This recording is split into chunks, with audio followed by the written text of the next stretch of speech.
no silêncio dos nossos pensamentos,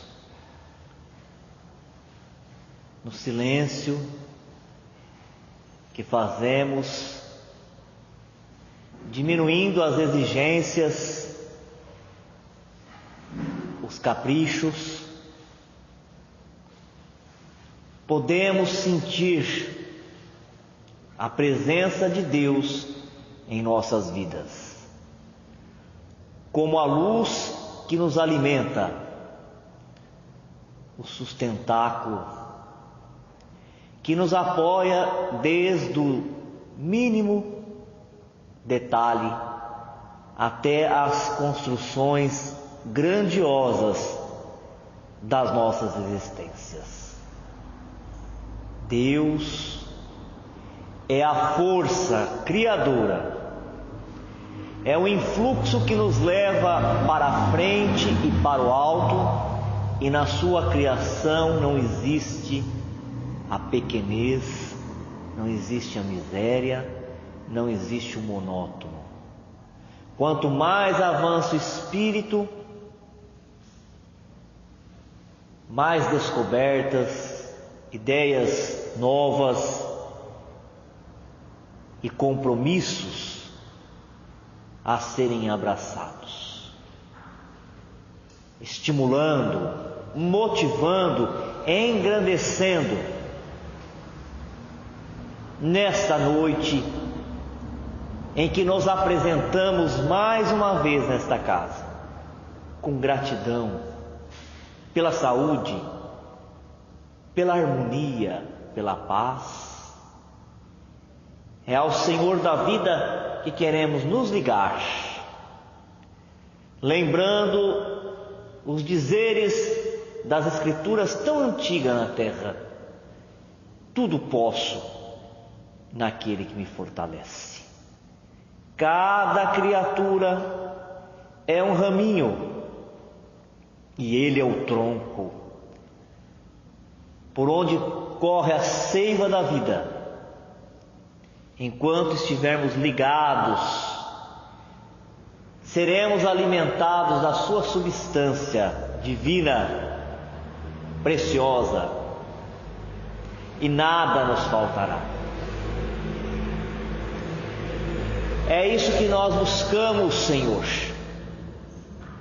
no recolhimento desta casa, protegido pelo magnetismo positivo e pelos princípios renovadores trazidos pela espiritualidade, a comunhão contigo e com todos aqueles que, tendo se desprendido da materialidade, vencido o egoísmo e o orgulho, despertaram um sentimento de humanidade, de universalidade, e se entregam ativamente ao trabalho do bem, do amor e da caridade. Que esta pleiade de espíritos benfeitores, através de uma irradiação, estejam presentes, nos dando os bons pensamentos e os fluidos capazes de transformar, de reparar, de cicatrizar e de fortalecer o ânimo de todos que aqui estão. Evocamos a presença de Jesus, aquele que nos governa com sabedoria e com amor, que proteja esta casa espírita, proteja esse grupo de estudos que vem em busca da compreensão da sua mensagem, da luz imperecível que é o Evangelho, essa novidade para a humanidade, essa tarefa de bem viver, diretriz de segurança e plano de salvação. Coloque as suas mãos abençoadas, Senhor, sobre todos os que aqui estão, os encarnados e os desencarnados, na certeza que no final dessa atividade, cada um terá colhido aquilo que precisava para sair daqui fortalecido na fé, na confiança em si mesmo, na confiança em Deus e no futuro. Que a paz de Jesus preencha todo esse ambiente. Que a paz de Jesus seja em nossos corações. Muito obrigado, Senhor. Muito obrigado, bons Espíritos. Boa noite a todos. Para quem está acompanhando o nosso estudo aqui na Casa Espírita, no Centro Espírita Apóstolo Mateus, e também para aqueles que nos acompanham através das gravações, nós estamos no livro 3 do EAD, o Estudo Aprofundado da Doutrina Espírita. Hoje o módulo 3, Ensinos por Parábolas, e o roteiro 3, a Parábola dos Talentos.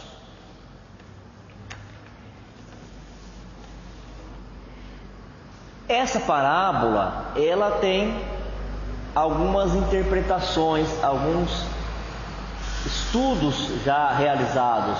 Nós já ouvimos, como de outras parábolas, várias versões, vários palestrantes falando, e todos trazendo uma boa leitura, uma leitura positiva, né, que nos ajuda a incentivar o trabalho que nós estamos fazendo, realizando, de progredir, de avançar, de aproveitar melhor a nossa existência na Terra.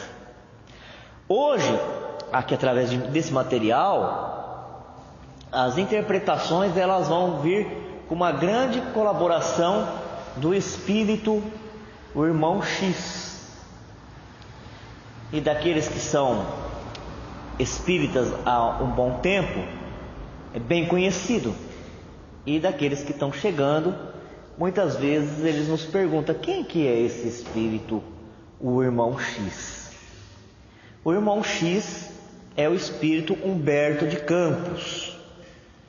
Foi um jornalista aqui na Terra, cronista, uma pessoa ligada à escrita, à literatura. E tendo desencarnado, bem diferente do que a Terra pensa, né? Morreu, ele fez igual o bolo, cresceu, se expandiu, se agigantou. E buscando a mediunidade do Chico Xavier, nos trouxe grandes colaborações, assim como o entendimento melhor dessa parábola dos talentos, que foi anunciado por Jesus e está sendo estudado pela humanidade há mais de 2000 anos. Humberto de Campos tem relatos fabulosos.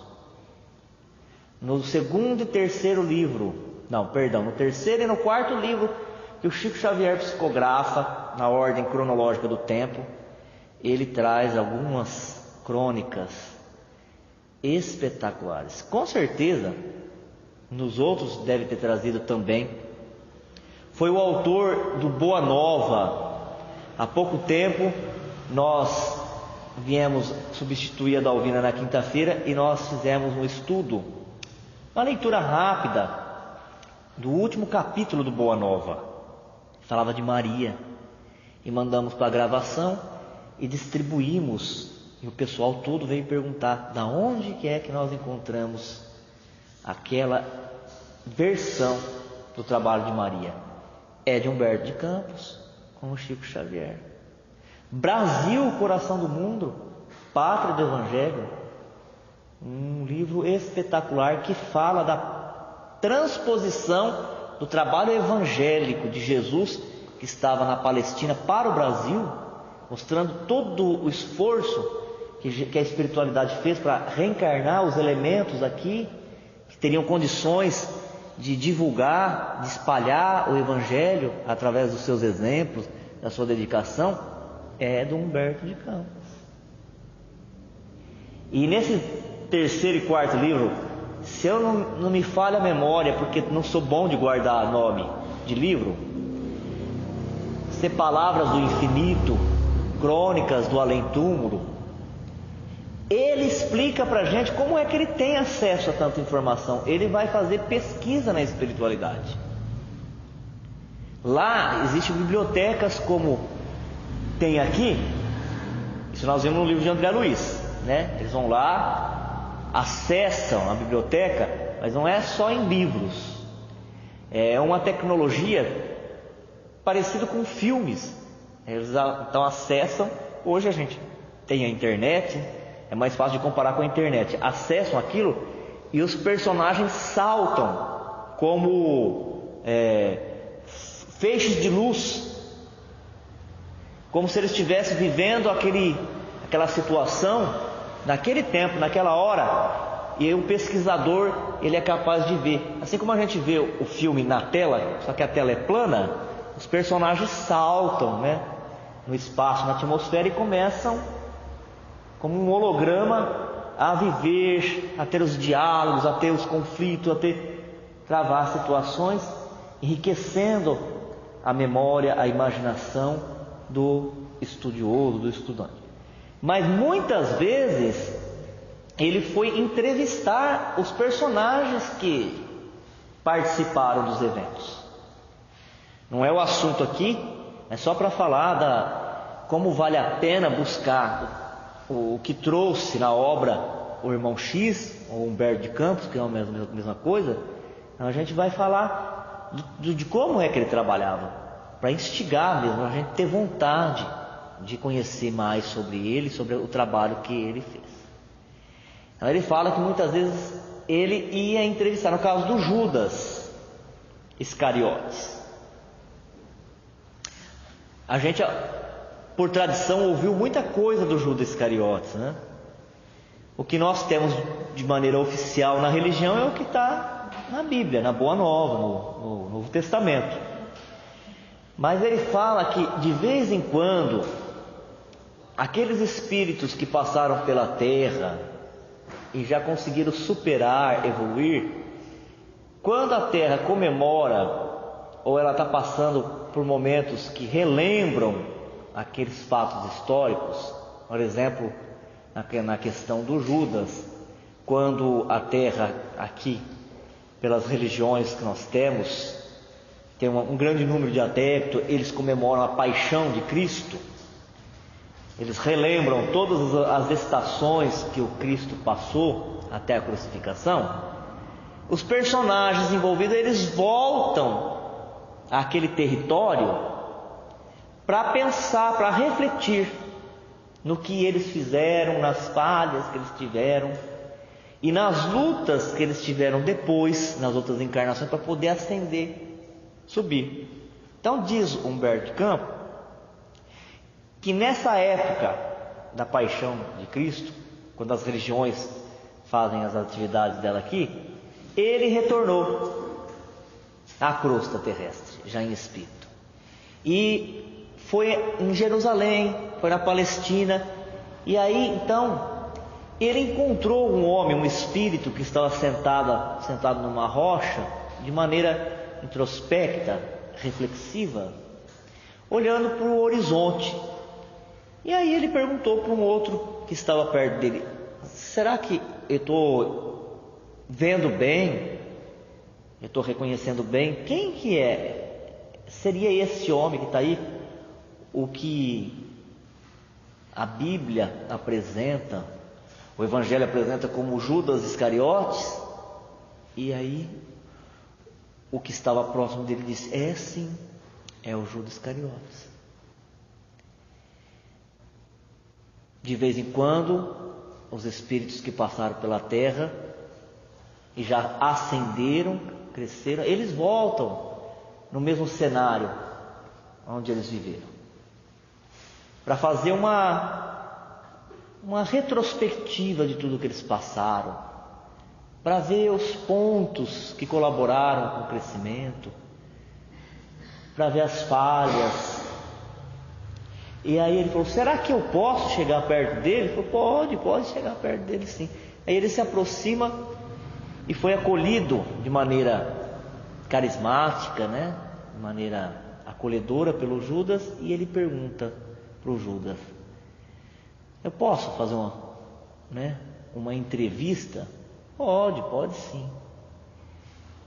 Tudo o que falam sobre a sua personalidade é verdade? Aí ele fala que em parte sim, algumas coisas aconteceram de fato, do jeito que está relatado, do jeito que foi passado, mas outras tantas são modificadas com o passar do tempo. E quem quiser então ver esse diálogo entre Humberto de Campos, porque hoje o estudo não é sobre isso, né? É só para apresentar um pouquinho mais o trabalho do Humberto de Campos, está nesses livros do Chico. Se não me falha a memória, é no 3º ou no 4º livros, que é Palavra do Infinito, Crônica do Alento. É um espírito que traz uma colaboração efetiva nos estudos do Evangelho através da mediunidade do Chico Xavier. Por que nós estamos falando de Humberto de Campos? Porque hoje quase todo o texto, né, vai ser enriquecido pela colaboração que Humberto de Campos dá no estudo dessa parábola. Vou, né, reafirmar aqui que não foi só Humberto de Campos. Nós já tivemos estudos sobre as parábolas de talento com outros textos, com outros autores. É que hoje, no roteiro 3, nós vamos analisar a parábola dos talentos com a colaboração do pensamento, do trabalho que Humberto de Campos faz.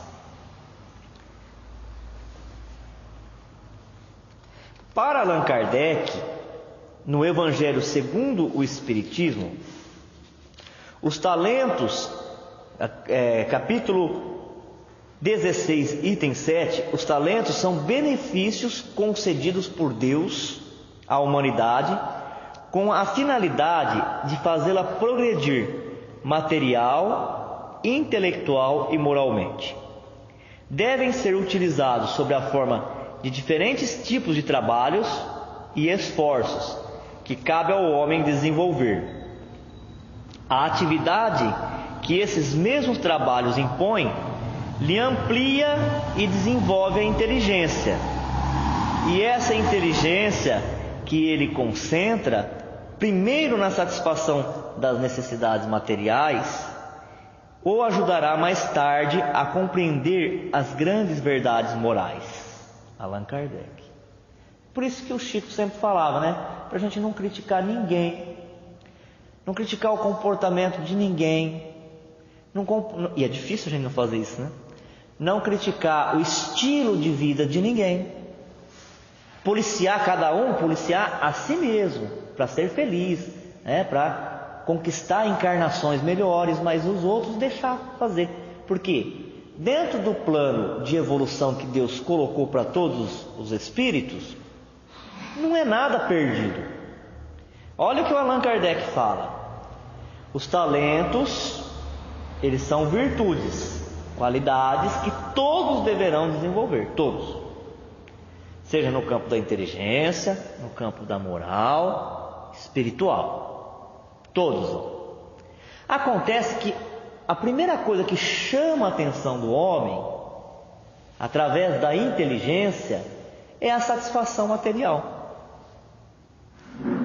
E é quando a gente vem para o Espiritismo, a gente já começa a ficar aterrorizado, né? Com as conquistas materiais.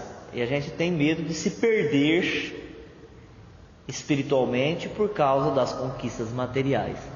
Mas a primeira coisa que atrai é a materialidade, é um passo. A pessoa ela quer evoluir nas finanças, ela quer prosperar na profissão, e fica às vezes muitas encarnações nisso. Isso não basta, a gente já sabe que não basta.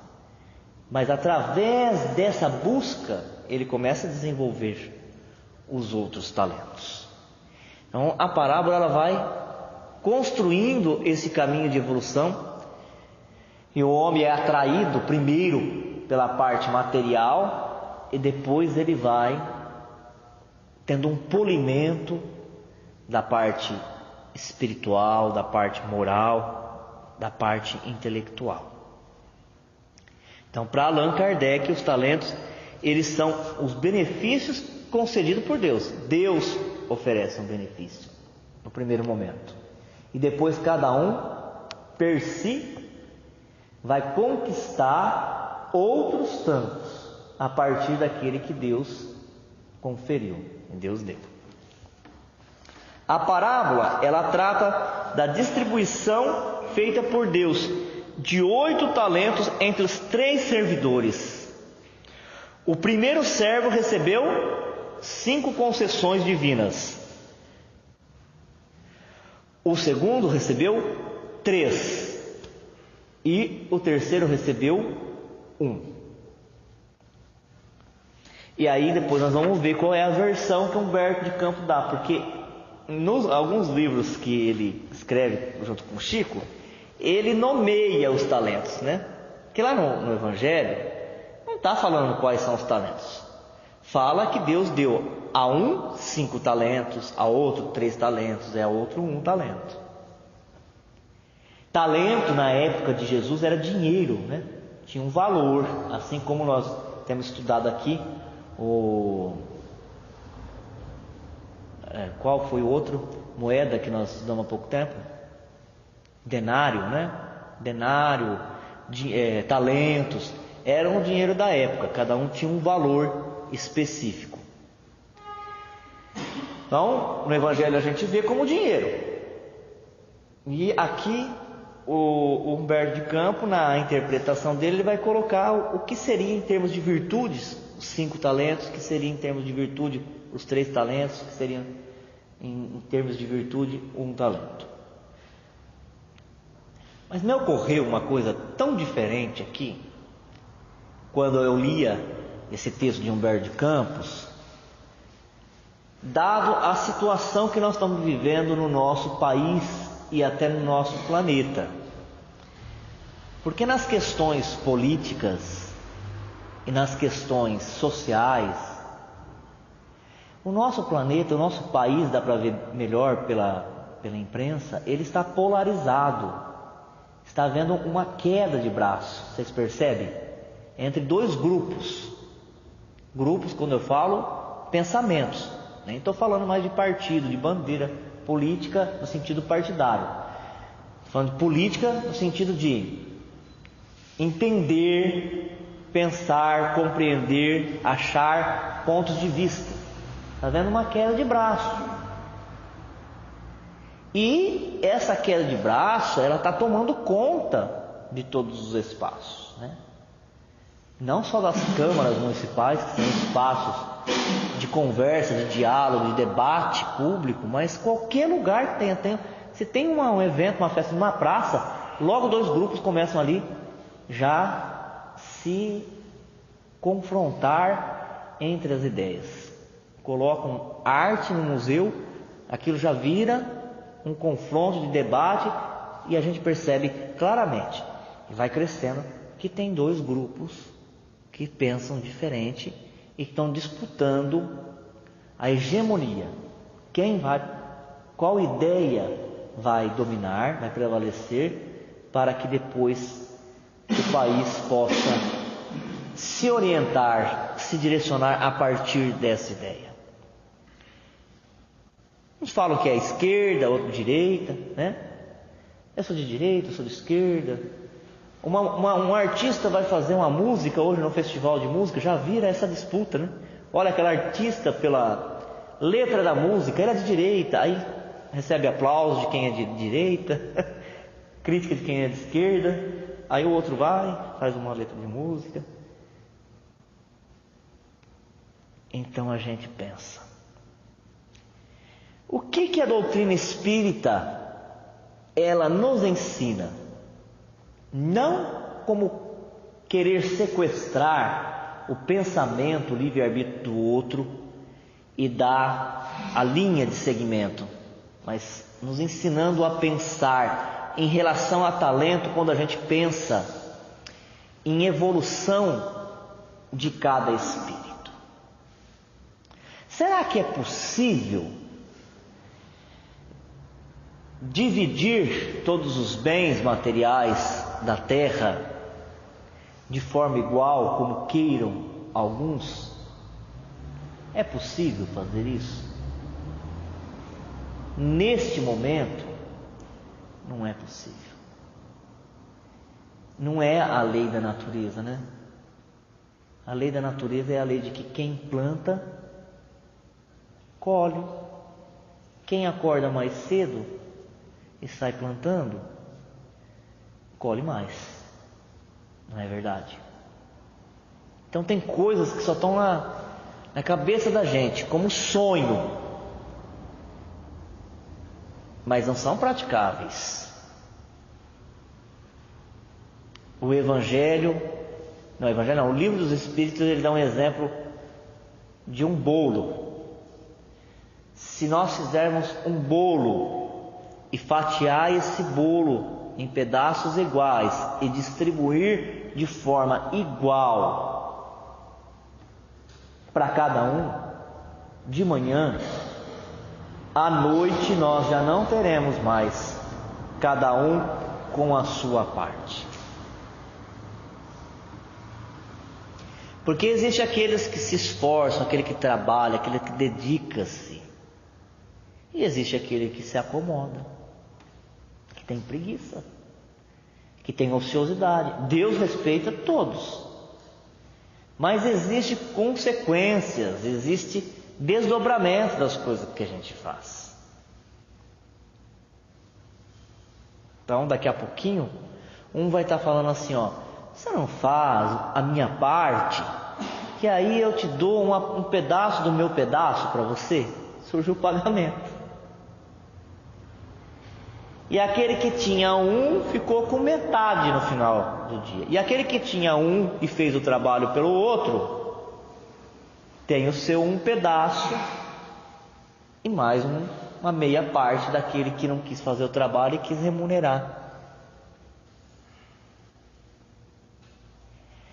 Então os espíritos, para a doutrina espírita, o que ela entende, o que ela nos passa em relação à distribuição das bênçãos, é que realmente Deus distribui de forma igual para todos.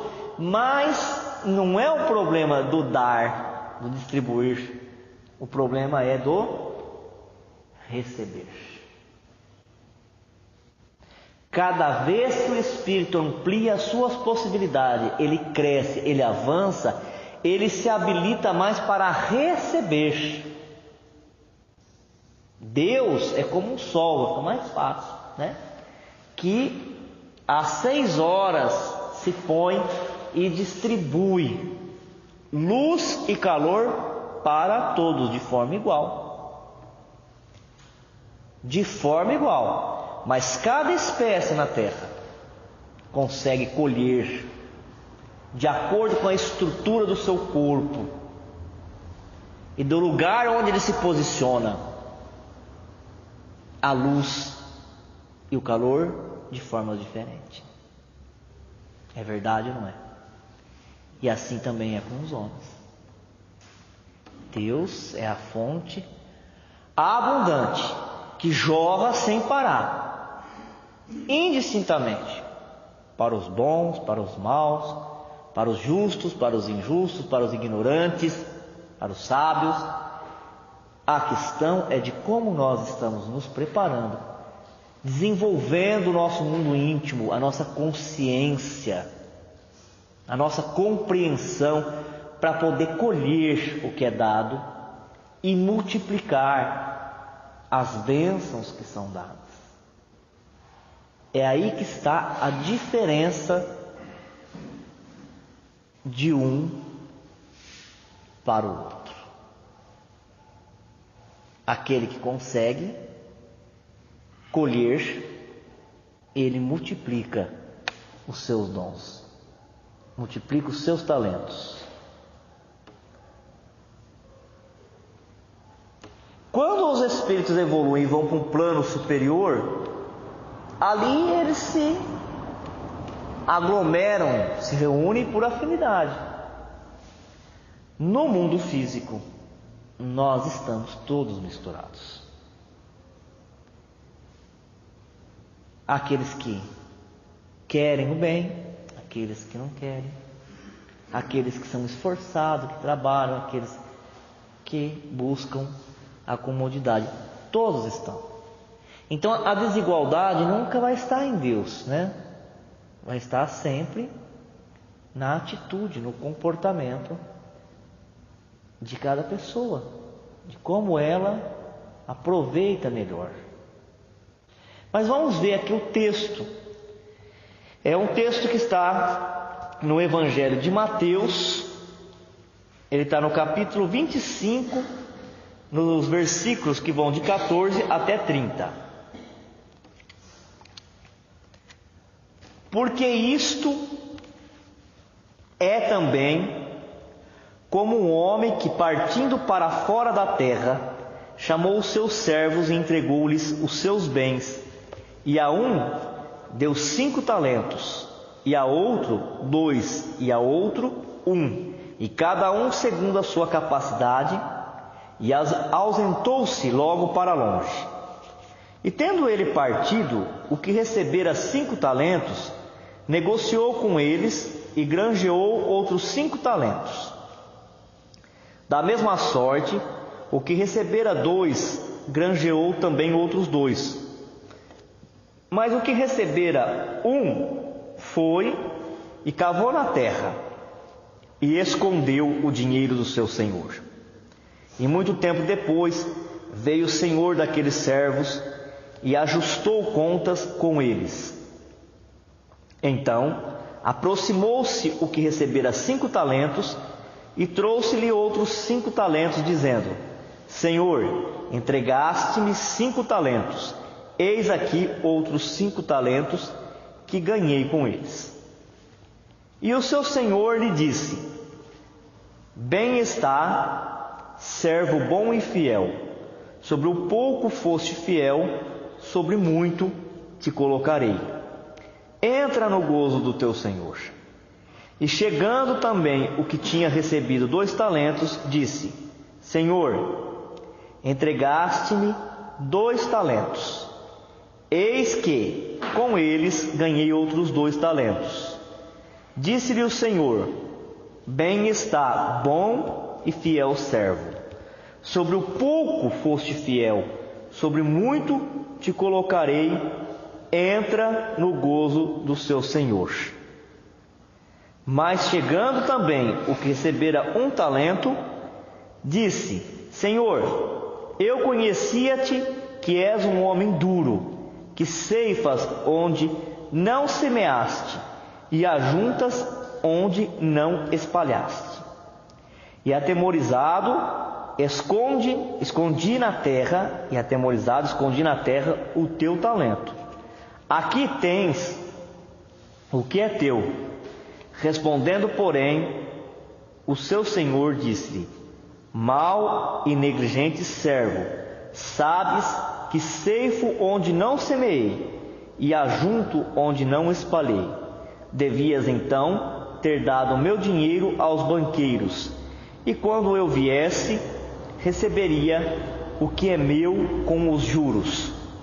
Tirai-lhe, pois, o talento e dai ao que tem os 10 talentos. Porque a qualquer que tiver será dado, e terá em abundância, mas ao que não tiver, até o que tem ser-lhe-á tirado. Lançai, pois, o servo inútil nas trevas exteriores. Ali haverá pranto e ranger de dentes. O que será? Qual é o significado de tudo isso? Qual é a mensagem que Jesus passou? Vamos por parte. Quem é esse Senhor? Deus. Assim como na outra parábola, o Senhor da vinha é Deus, o Criador. E qual será que são os talentos dados por Deus para cada um? A gente percebe que esses 3, o que recebeu 5, recebeu 3 e 1, são graus evolutivos diferentes dos espíritos, das almas, dos barquinhos que vêm navegar em ondas aqui na Terra. Que ondas que você está navegando? Em ondas calmas ou no oceano bravio? Águas calmas são boas, né? Mas os melhores peixes estão em alto mar, no oceano bravio. São 3 categorias de espírito. E os talentos, pode ser um monte de coisa, mas aqui vamos agora primeiro restringir. É para todos eles, ou para todos nós, a reencarnação. Porque a reencarnação é uma oportunidade dada para todos que estamos aqui. E partindo dela, nós podemos melhorar muito a nossa situação. A palestra do José Carlos foi a melhor que ele fez aqui, segunda-feira. A melhor palestra que ele fez aqui.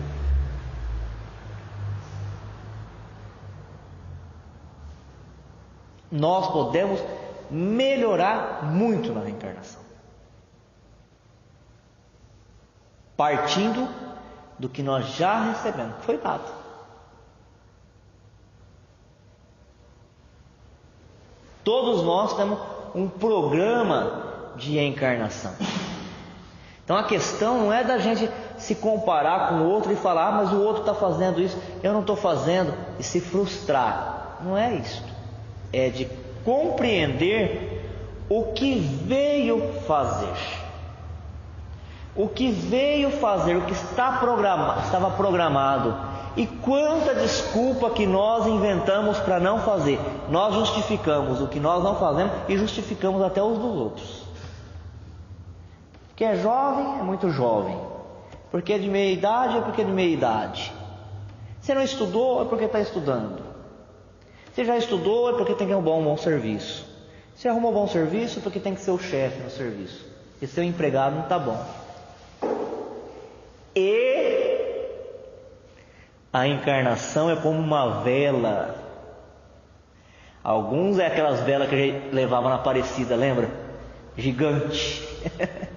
Vem queimando devagarinho, queimando. Mas ela chega no fim também. E as outras, vai saber. Quanto tempo que foi ajustado, que foi acertado.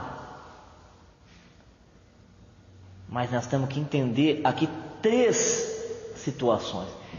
No primeiro grupo, são aqueles que têm condições de assumir compromissos arrojados com grandes grupos. Eles vêm, se reencarnam para poder modificar a estrutura mental, do comportamento, do pensamento de grandes grupos. São as lideranças, são aqueles que refletem a luz no campo onde estiver, não é só da religiosidade. Então tem compromisso com a sociedade, um compromisso mais largo, mais amplo. Mas não fala aqui que é mais importante do que os outros. O segundo grupo é aquele que tem um compromisso com a família. Não é uma vez só que nós já estudamos que tem grandes espíritos de evolução gigantesca que às vezes encarna naquela encarnação, porque é rápido. A gente que acha que a encarnação é muito demorada, eles sabem que é rápido. Então eles abrem mão do trabalho que estão fazendo, às vezes para encarnar-se como uma dona de casa, um pai de família, e resgatar um grupo mais restrito. O compromisso é com a família. E o outro, o compromisso é de melhorar a si próprio. E por isso que a gente que não sabe nada, porque estando encarnado o cérebro, a anestesia, a gente não sabe nada, né? Às vezes a gente vê uma pessoa que está trabalhando pela sua própria evolução, a gente fala, essa pessoa não faz nada para ninguém, né? Ela só faz as coisas para ela. Sabemos qual que é o plano. Nós não estamos falando de egoísmo, hein? Isso egoísmo é outra coisa. Mas às vezes o plano da encarnação daquela pessoa é de melhorar a si mesmo naquela existência, para numa outra assumir uma postura, um comportamento, um compromisso maior. Então aqui a gente vai ver essas 3 situações. Quando ele diz que um recebeu 5 talentos, o outro recebeu 3 e o outro recebeu 1. Quer dizer, todos receberam a encarnação como oportunidade de melhoria, de melhorar a sua situação e de melhorar o seu entorno. Uns receberam um compromisso de ter uma influência, uma dedicação, uma doação universal com as massas, com as coletividades, com a comunidade. O outro, o compromisso com a família, com um grupo menor de espíritos encarnados. E na terceira modalidade, consigo mesmo. E todos eles podem melhorar muito. Mas na parábola colocada por Jesus, aqueles que tinham recebido 5 talentos, o que aconteceu com eles? Eles foram, negociaram, trabalharam e conseguiram mais 5, dobraram. Os que tinham recebido 3, da mesma forma, foram, trabalharam, se esforçaram, se dedicaram, cumpriram com o programa de reencarnação e conseguiu mais 3. O que tinha recebido um só, ficou pensando: nossa, o Senhor, Ele é muito severo. Até onde Ele não semeou, Ele vai lá e colhe. Imagine o que Ele não vai fazer comigo. Me deu um talento, se eu perder esse talento, o que Ele não vai fazer? E teve uma grande ideia e enterrou o talento, pensando assim: quando o Senhor chegar na viagem, eu entrego esse talento. E aí o Senhor retorna para nós que estamos recebendo os talentos da reencarnação. Qual é o momento aqui na parábola? O momento do retorno do Senhor. Quando Ele vai fazer a aferição dos talentos distribuídos. Quando Ele vai fazer a avaliação daquilo que foi conquistado. É o momento da morte física, da desencarnação.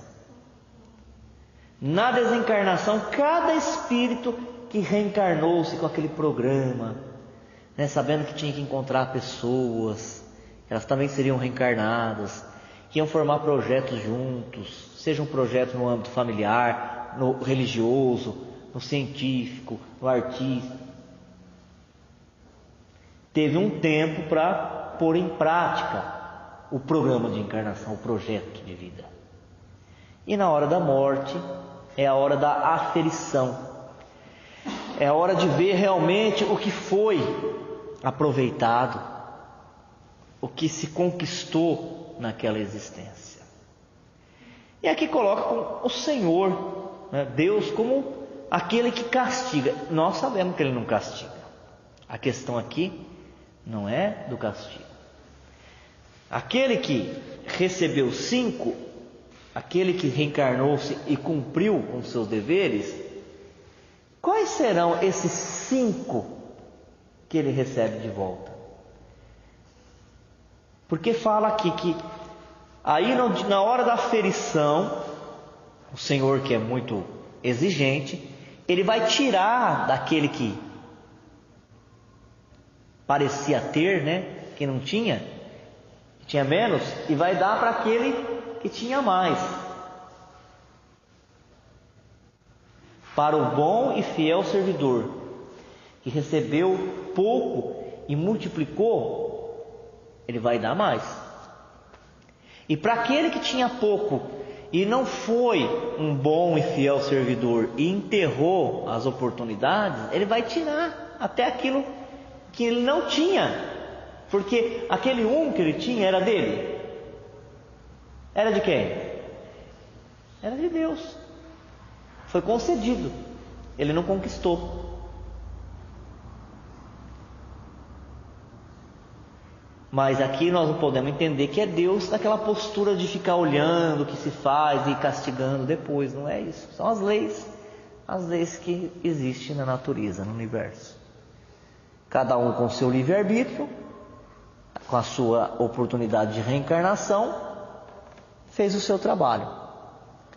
Aquele que melhora a sua compreensão, olha como que multiplica, passa a entender melhor as coisas, né? É a mesma coisa que a gente fala para quem lê, né? Quem lê melhora a sua interpretação, melhora o seu vocabulário, se expressa melhor, convive melhor. É a mesma coisa. Quem desenvolve as virtudes consegue aproveitar melhor a encarnação para desenvolver ainda mais. Agora, aquele que se fecha, que se restringe, que não quer mais nada, eu não preciso aprender mais nada, eu não preciso fazer mais nada, ele se fecha, ele perde a oportunidade. E aí então, ainda nós não falamos dentro desse plano natural da vida, dessa linha de evolução, o que é que recebe de volta, né? Aquele que tinha 5, ele recebe mais 5 de Deus, ele multiplicou mais 5, então Deus vai tirar e vai dar para ele mais. São as novas encarnações, as novas oportunidades, as novas encarnações. Não se fala o tempo todo na doutrina que agora, o que nós estamos pensando, o que nós estamos fazendo conosco mesmo, nós já estamos produzindo o próximo corpo que nós vamos ter? O próximo corpo que nós vamos ter já está sendo delineado, traçado por agora, pelo jeito que nós pensamos, pelo jeito que nós vivemos, pelo tipo de alimentação, tudo isso. Tudo isso. E os compromissos que vão ser dados. Para quem que se dá um compromisso maior? Para quem que se dá? Para quem tem mais chance de executar. É ou não é? Lembra de uma passagem dos livros de André Luiz que o senhor ele era responsável por um hospital no mundo espiritual e ele quis reencarnar? Lembra disso? Aí o pessoal fala para mim, mas para que você vai reencarnar? Você está tão bem aqui, você ajuda tanta gente, você socorre os mais necessitados, tudo isso está sob o seu comando. E ele fala, mas tem algumas coisinhas aqui na minha mente que eu preciso resolver. Problema de consciência. Eu preciso limpar a minha consciência, porque se eu for e limpar a minha consciência, na hora que eu voltar, eu tenho mais condições, tenho condições mais amplas de comandar, de coordenar os trabalhos, de dirigir. E aquele que enterrou o talento, você passou a encarnação inteira e não fez o que tinha que fazer, ele vai ter ou fez pior, né? Se comprometeu mais. Que é outra coisa que a gente precisa. Olha, eu não cheguei nem na interpretação dessa parábola hoje ainda. Está na hora de parar já. Isso não é válido. Tinha que parar o tempo para a gente falar o que a gente tem vontade de falar aqui, né? Olha, já passou muito rápido. Nós vamos ter que voltar. Nós vamos ter que voltar quarta-feira nessa parábola. Mas aqui, o módulo 3, o roteiro 3 deixa tarefa. Daqui a pouquinho eu vou passar a tarefa para vocês. E quem faltar, eu vou mandar o conselho tutelar lá na casa buscar.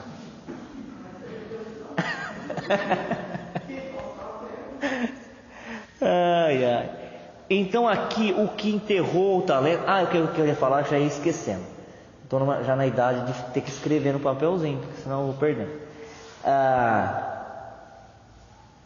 O espírita fala, e ele fala com razão, porque ele aprendeu com o livro dos espíritos. O espírito não regride, e é verdade. Se ele desenvolver uma habilidade, ele não regride mais, vai estar sempre gravado nele. Onde ele for, ele não vai perder.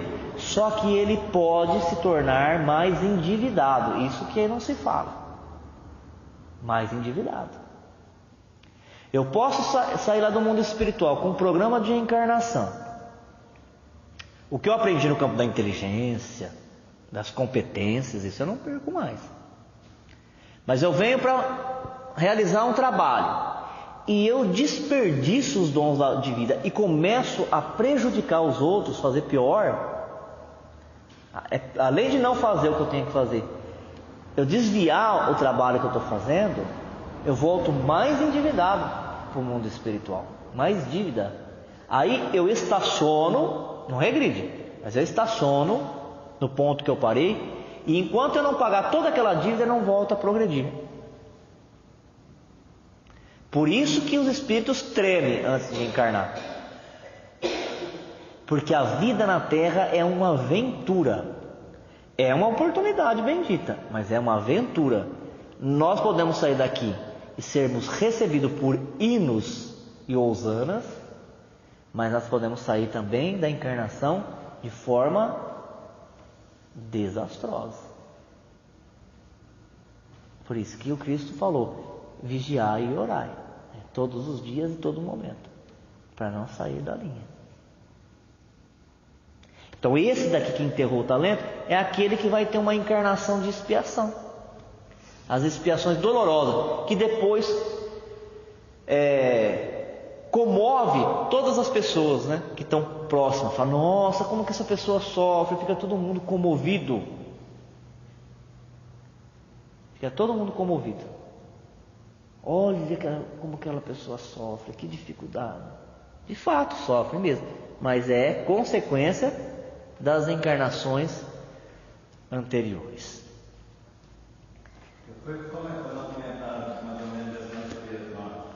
Por isso que quando a gente vai conversar com as pessoas de primeiro momento, a gente sempre tem que remeter à consolação do Evangelho, sempre. E depois ela por si só, ela vai vindo para a doutrina, ela vai, ela vai mergulhando, ela vai se envolvendo, ela vai degustando o conhecimento espírita. Aí no momento posterior, a compreensão, é nisso que está a consolação da doutrina, a compreensão, os argumentos que ela traz para a gente entender os porquês da vida, é que vai constituir na consolação. Mas é difícil mesmo a gente aceitar, né? Agora aqui, eu vou marcar que nós paramos, tem que retornar na interpretação dessa parábola, mas lá no final do roteiro, ele sugere que a gente se divida, não dividir aqui, né? Se divida em um compromisso de estudar. Um grupo de procurar ler, estudar a interpretação que o irmão X faz no estudo dessa parábola no livro Estante da Vida. Estante da Vida, psicografia do irmão X pelo médium Francisco Cândido Xavier, na edição do Rio de Janeiro, FEB 2006, capítulo 4, Estudo nas Parábolas, página 29 e 32. Quem poderia ler? Se não achar o livro na biblioteca, esse livro Estante da Vida, agora é muito fácil, você pode baixar na internet. Vai lá no Google, digita lá, Estante da Vida, capítulo 29 e 32, você lê. É dado, né? Facilitado. E o outro grupo, que é para a gente começar o estudo perguntando: e aí, vocês leram? O que vocês entenderam? O outro é Luz Acima, o nome do livro. Luz Acima, pelo Espírito Irmão X, 10ª edição, Rio de Janeiro, Federação Espírita do Brasil, 2007, capítulo 33, lembrando a parábola. Vamos dividir aqui, e o pessoal que acompanha também pela gravação, eles podem fazer ali no grupo que nós temos do WhatsApp, ou no canal que eles montaram no YouTube, podem fazer durante essa semana o comentário do estudo na parábola de Irmão X, do livro Estante da Vida, capítulo 4, página 29 e 32, e podem fazer o comentário também sobre Lembrando a Parábola. Lembrando a Parábola é o título do capítulo 33 do livro Luz Acima. É o livro Luz Acima, do Irmão X com Chico Xavier, capítulo 33, Lembrando a Parábola, páginas 143 e 145. Vamos dividir? Quem que fica com o compromisso de ler? Vamos lá? Então, aquele grupo ali, ó, aquela fileira, aquele bloco de cadeira, vai ver se consegue Estante da Vida. Estante da Vida é o capítulo 4 desse livro, página 29 e 32. E aqui do meio e da minha direita, o livro é Luz Acima, pelo Espírito Irmão X também, capítulo 33, páginas 143 e 145. Nós vamos começar quarta-feira com vocês falando os comentários, que vocês conseguirem entender, né, nessas páginas. E aí depois eu vou retornar por onde nós paramos aqui, a interpretação da parábola, no roteiro 3.